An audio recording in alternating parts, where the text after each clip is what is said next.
Welcome to my review of the Rockford Files Season 1, Episode 16, Counter Gambit. Written by Juanita Bartlett and Howard Burke. Burke is our first Columbo connection, as he wrote the episodes By Dawn's Early Light and The Conspirators. The episode was directed by returning director Jackie Cooper, who is our second Columbo connection, as I pointed out in my review of Orally Farewell. The episode begins with Rockford visiting a prison inmate he had previously served time with, Moss Williams, played by a returning Eddie Fontaine, who appeared as Lieutenant Pearson in This Case is Closed. The two men are not exactly the best of friends. I don't like you, Rockford. I never did. You sent me a $200 invitation to tell me that? But Moss needs to hire Rockford to find his girlfriend, who seems to have disappeared. Moss gets out in a week and wants Jim to find her before he gets out and does something that lands him back in prison. Jim is naturally reticent to take on the case, and despite his financial woes, he decides to decline. He's then approached by Moss's lawyer, who manages to persuade him with a big fat check. This is another great setup that uses Jim's grim financial situation to get him to take on a case he wants no part of, and hints towards how hard he works to have an easy life. There's something refreshing about having a hero character being heroic only as a side effect of trying to pay for his dental work. Well, I hope you don't plan to repossess my filling. Likely caused by an injury he got on a previous case.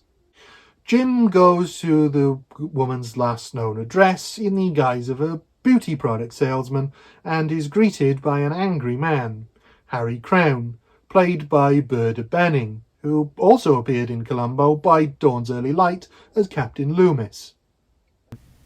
Carry on. Yes. Dismissed! He eventually gets rid of Rockford, but not before Rockford's discovered that William's girlfriend, Maria, is there.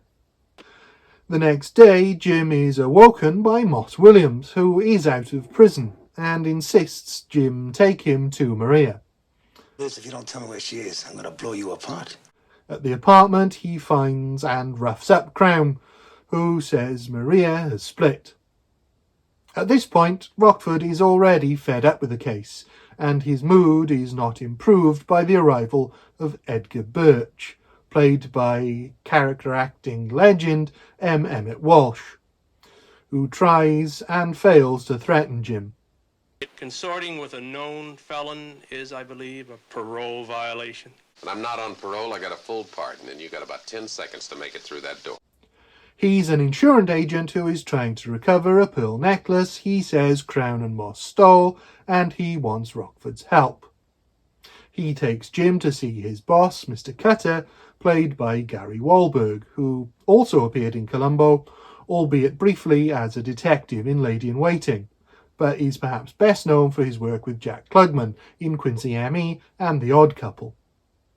Between the three of them, they work out a deal. The way this all serves to pull Jim back into the case that he didn't want any part of and thought he'd finished with is very clever and feels like a natural progression of the story.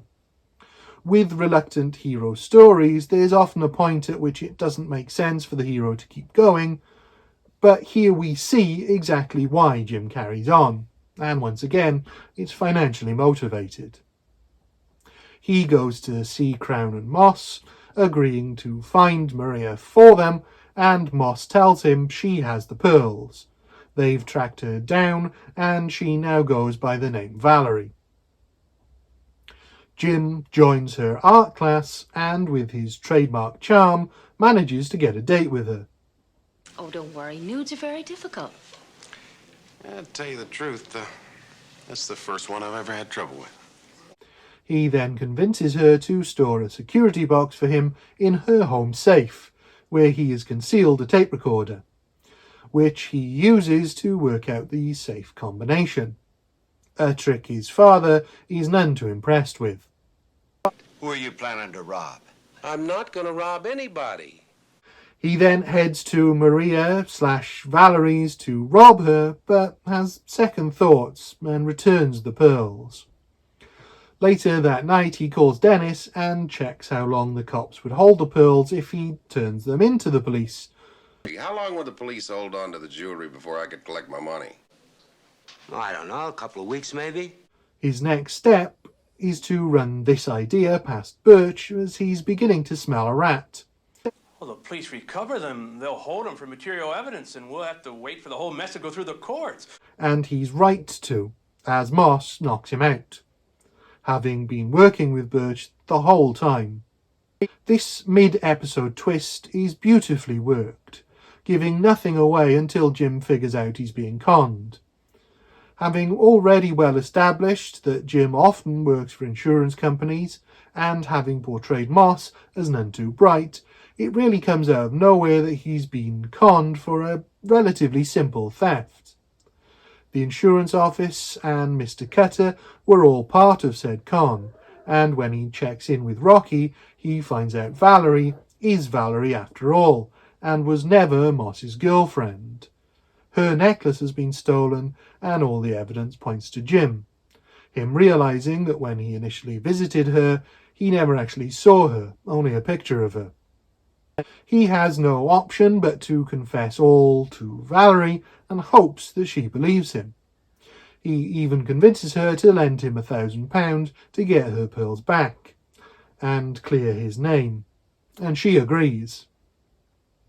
It's not clear how he's going to do that, but as his next stop is with Angel Martin, we can be pretty sure it'll involve some sort of con of his own. It's made pretty clear that they are meeting Angel in an adult cinema, something that stuns poor Valerie. Very good. And this? Better. I see. It's an interesting way of reminding us that Angel is more than a little sleazy, while extracting some humour from the situation. Why do they allow those movies to be shown? Jim wants Angel to impersonate an underworld jewellery appraiser so he and Angel can steal the necklace back. Unfortunately, Crown and Moss only bring one pearl, so Jim has Angel tell them it's fake so they'll think Jim switched them. Angel, being Angel, immediately squeals to Crown and Moss, who then go to the real appraiser, who also tells them the pearls are fake. That ain't a phony. Can't be a phony. But Jimmy ain't got the real ones. I know that for sure.